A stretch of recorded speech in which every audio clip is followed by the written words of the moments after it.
Hindu code bill के बारे में सहमति संविधान बनने से पहले से, स्वतंत्रता संग्राम के दौरान से ही थी। और इसका मतलब था कि हिंदू समाज में महिलाओं को पुरुषों के बराबर अधिकार मिलने चाहिए। अम्बेडकर रोज उनको फोन कर रहे, नेहरू जी क्या हुआ क्या हुआ, पास करवाओ पास करवाओ। नेहरू जी हमको बोले देख भाई ऐसा है। अच्छा, उनको डर लग रहा था कि नया नया पीएम बना हूं, कहीं बहुत बड़ा विद्रोह हो गया समाज का, जो भी मोदी जी को नींद कभी कभी नहीं आती होगी आजकल कि सीएए लाए थे, इतना विरोध होगा सोचा नहीं था, पर हो गया। तो नेहरू जी को लगता था कि नया नया पीएम बना, वही पक्के वाला पीएम नहीं, और जो कच्चे वाला पीएम हूं, और कहीं कोई ऐसा आंदोलन मेरे खिलाफ हो गया, पता लगा अंग्रेजों भारत छोड़ो के 10 साल बाद नेहरू भारत छोड़ो होना शुरू हो जाए, तो वो टाल रहे थे, चाहते वो भी थे। अंत में बोले कि देखो अम्बेडकर, 1951 में इलेक्शन होगा, इलेक्शन के बाद 51 के अंत और 52 की शुरुआत में इलेक्शन होने थे। सबसे पहले विधानसभा और लोकसभा के एक साथ, फिर विधानसभाओं के इलेक्टेड लोगों से राज्यसभा के इलेक्शन होने थे, फिर लोकसभा राज्यसभा और विधायकों के इलेक्शंस के बाद राष्ट्रपति का इलेक्शन होना था। पूरा सिस्टम बना रखा था कि 51-52 के इलेक्शन में अगर मैं जीत गया तो मुझे मैंडेट हासिल होगा कि मैं ऐसा कर सकूं। अभी तो मैंडेट हासिल ही नहीं है मेरे पास। अम्बेडकर ने कहा ठीक है देख लेते हैं, और गुस्सा करके इस्तीफा दे दिया कि हमें आपके मंत्रिमंडल में रहने का कोई शौक नहीं है। पूरा भाषण देकर इस्तीफा दिया कि मैं इस सरकार के कामकाज से संतुष्ट नहीं हूं। और दूसरा, नेहरू जी अपने मंत्रियों को वैसे डील करते जैसे क्लर्क को डील किया जाता है, हमें ऐसा क्लर्क बनने का शौक नहीं है, इस्तीफा।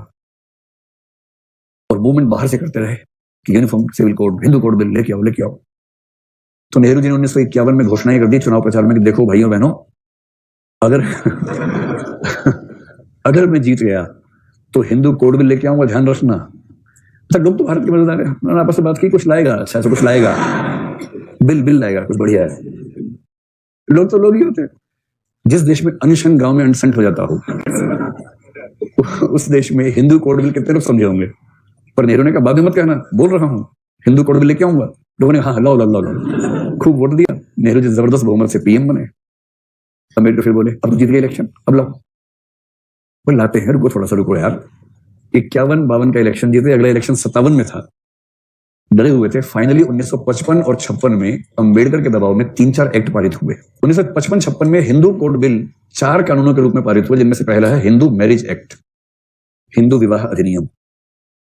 उसी में लिखा है कि यदि कोई हिंदू पुरुष एक पत्नी के होते हुए दूसरा विवाह कर लेता है और यदि उसकी पत्नी शिकायत कर देती है और साबित हो जाता है तो 7 साल की जेल है। उसके पहले जेल नहीं होती थी, उसके पहले जेल होता था, पत्नी के लिए जेल होता था कि झेलो, सहपत्नी को झेलो, अब जेल है। जब लोग 3 तलाक में कहते हैं ना कि तलाक देने पर 3 साल तक की जेल हो सकती है, ये क्या तरीका है, क्रिमिनलाइजेशन क्यों करते हो, तो उसका जवाब ये है कि हिंदू मैरिज एक्ट में भी ऐसा है। इसमें क्या बुरी बात है, ठीक है, थोड़ा धमकी रहनी भी चाहिए, धमकी नहीं होगी तो लोग कैसे मानेंगे। फिर आया हिंदू सक्सेशन एक्ट। सक्सेशन का मतलब उत्तराधिकार, हिंदू उत्तराधिकार अधिनियम, जिसमें पहली बार बेटों के साथ बेटियों को भी संपत्ति का हिस्सेदार माना गया। उससे पहले केवल बेटे संपत्ति के हिस्सेदार थे। कुछ परंपराओं में, जैसे मिताक्षरा परंपरा में क्या होता है कि बच्चा पैदा होते ही संपत्ति का हिस्सेदार हो जाता है, और दाय भाग में पेरेंट्स की मौत के बाद बेटा हिस्सा संपत्ति में हिस्सेदार बनता है, लेकिन बनता वही है। पर यह नहीं था कि बेटी को हिस्सा मिलेगा, अब क्या हो गया, संपत्ति में हिस्सा बेटी को भी मिलेगा। हिंदू समाज ने आज तक दिया नहीं हिस्सा, अलग बात है, व्यवस्था कर ली है, मैनेज कर लिया है, लेकिन कम से कम अम्बेडकर जो कर सकते थे वो करवा गए थे, कानून बनवा गए हैं ऐसा, उस कानून के तहत संपत्ति देना जरूरी है, पर लोग रास्ते निकाल लेते हैं। जैसे महिला आरक्षण पंचायतों में वो रास्ता क्या निकला, सरपंच पति, मुखिया पति, विधायक पति, ये चलता है, ठीक वैसा।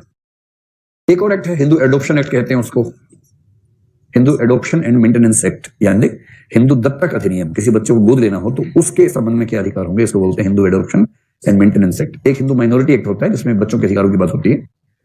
और उसी समय 1955 में एक और एक्ट पारित हुआ, अगर आपने सुना होगा, अस्पृश्यता अपराध अधिनियम कहते हैं, अनटचेबिलिटी ऑफेंस एक्ट कहते हैं।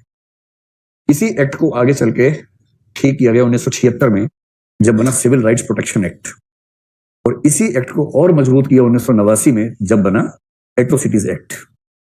जो एट्रोसिटीज एक्ट का इतिहास है वो शुरू होता है 1955 के अस्पृश्यता अपराध अधिनियम से, जो अम्बेडकर के सामने की बातें हैं, ये सब अपने सामने करवा के गए।